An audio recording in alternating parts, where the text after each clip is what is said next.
Hi, I'm Robin Sutton. I'm with the Biomed Simulation, and today I'm going to talk to you about our simulator, the Calipia. First, I'm going to describe the components of the simulator, and then I'll show you some clinical situations that it can mimic that are good for simulating for training.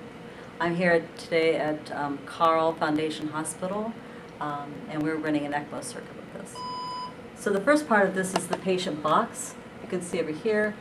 You can hook any circuit you want up to this, whatever you use at your institution. There's arterial and venous. If you're running a cardiopulmonary bypass, you have cardioplegia and vent, but today, since we're running ECMO, we don't have that. This portion is what we call the Instructor Screen. And this is where the instructor can program about 80 to 90 different parameters into the scenario. And this is the learner screen. And the learner screen basically is where the learner interacts with the patient by changing flows, gas flows, and blood gases, and hematocrit. And everything that changes on the learner changes on here will actually will affect the patient directly. For example, if the blood flow drops for some reason, the blood pressure will drop. Cool. The first clinical situation I'm going to show you is one where the arterial cannula or line is occluded in some way. That could be because of a dissection, it could be because of a kink, or any number of reasons. So you can see on our pump here, we have a line pressure, arterial line pressure 137, and the blood flow is 3.5. Now remotely I'm going to be able to close the arterial valve, and what happens is that restricts the arterial inflow. You can see immediately the line pressure goes up and the blood flow goes down. Now in response to that, the patient's blood pressure, you can see, is falling because there's no flow going to the patient. And if we release that pressure, the problem's resolved.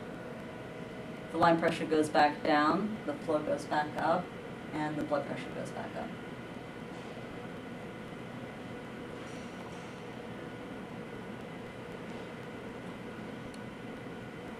Good.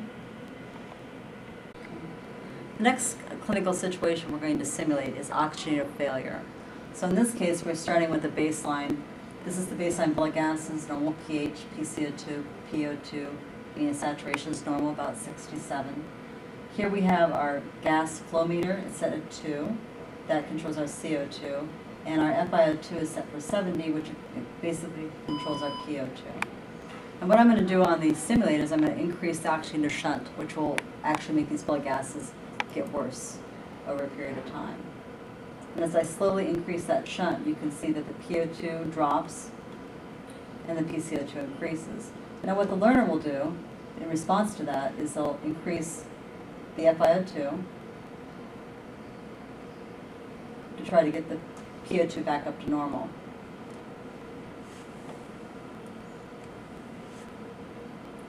So I continue to increase the shunt. See, the PCO2 increases, so we'll increase the sweep here a little bit. The PO2 is 60.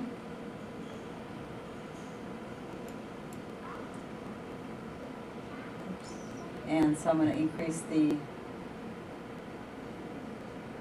FiO2 here. We're just going to bring that on up to 100, so we're pretty maxed out. But you can see here that the PO2 continues to be low, and so we've created a shunt where the oxygenator can no longer perform at 100%. If you change out the oxygenator, then what will happen is that you'll go back to the original parameters, and after the change out, the blood gases will be improved and then back to baseline.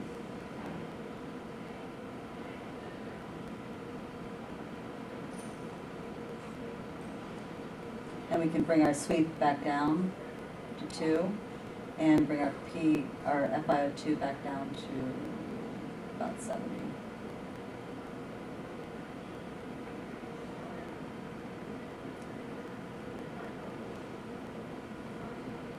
Okay. This next clinical situation we're going to simulate is going to be venous air It's quite common during bypass to have venous air for various reasons, cannula placement, holes in the heart, tapes up. So you can see we can add air to the circuit.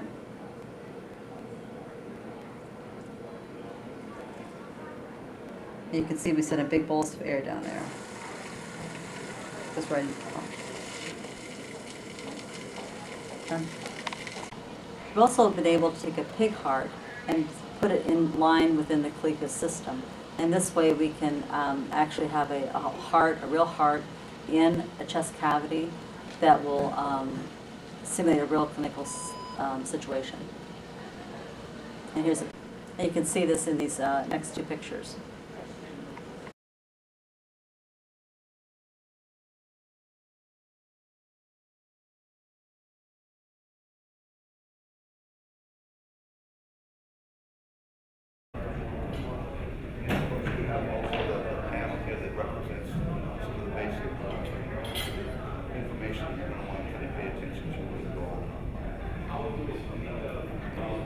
This whole thing is meant to react as a normal patient would, and it's done by algorithm. There's blood pressure, pump it up here so that you can get arterial blood pressure back to make sure your cannula is working. So, very simply, suspend your disbelief, and I think we'll feel like this is a real patient and simulate the stuff you want to do. Any questions about it?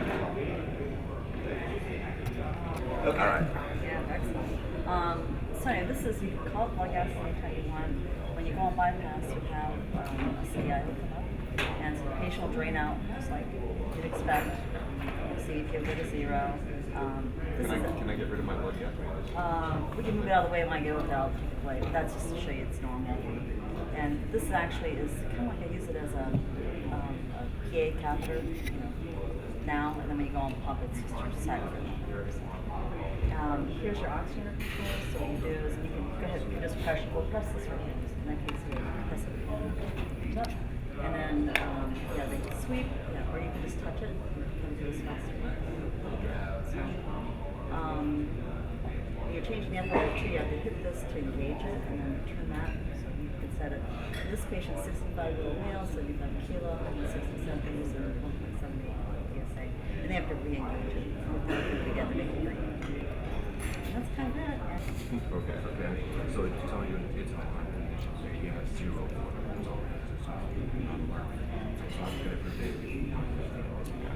Gotcha. So your clamps. I got your venous artery. Yeah, you got it. Okay. Very good. Okay, ready? Sure. All right, go on, bring it up a cool. What's our ACT? 600. Good. Good 120. question. Excellent Oh, question. I don't know. What is it? Yeah.